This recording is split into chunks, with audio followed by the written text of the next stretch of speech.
అయ్యేటప్పుడు మాత్రం కింద ప్లేట్ వేసుకోండి, స్టవ్ మీద పెన్నం కింద ఒక చిన్న బొర్రల ప్లేట్ వేసుకోండి. అడగంటకుండా కలపచ్చు.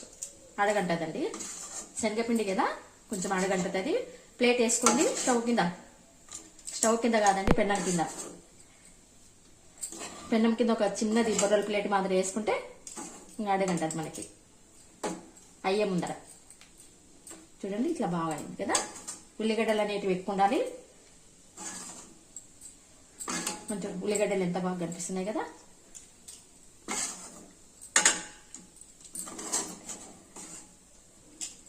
అయిపోయింది.